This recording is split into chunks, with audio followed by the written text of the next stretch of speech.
Magandang araw, ako po si JM De Jesus para sa Pasada Balita ngayong alas 12. Nagbabala si President Ferdinand Marcos Jr. na posibleng humarap sa kasong economic sabotage ang mga kontraktor at opisyal ng gobyerno na mapapatunayang sangkot sa mga maanumalyang flood control projects. Galit raw si Pangulong Ferdinand Marcos dahil napagkaitan umano ang mga Pilipino ng mahalagang infrastruktura at serbisyo dahil sa epekto ng mga natuklasang problemadong flood control projects.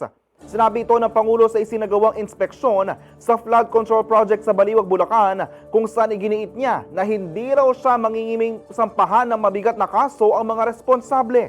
Kung maayos lang daw ang naipatupad ang mga proyekto, malaking problema umano ng mamamayan ang nasolusyonan.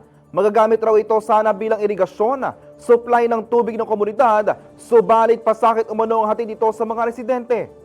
Nauna nang ipinag-utos ng Commission on Audit o COA ang pagsasagawa ng fraud audit sa lahat ng flood control projects sa Bulacan na tumanggap ng pinakamalaking bahagi ng pondo sa Central Luzon mula 2022 hanggang 2025. Tugon ito sa deklarasyon ng Pangulo sa kanyang SONA na siyasatin ang lahat ng multi-billion peso flood control project sa bansa.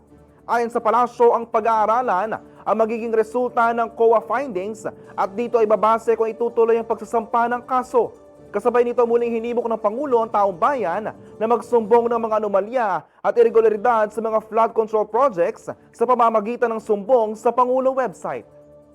At napapakinabangan namin ng husto yung inyong pagsulat sa amin, pagsumbong.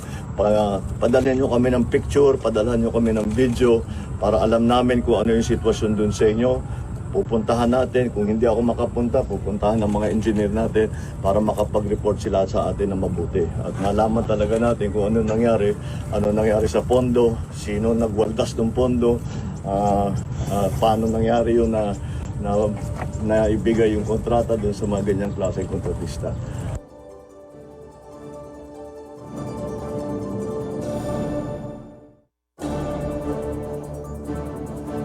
Para sa iba pang balita at updates, tutok lang sa Pasada Balita mamayang alas 2 ng hapon. Ako po si JM De Jesus. Magandang araw po.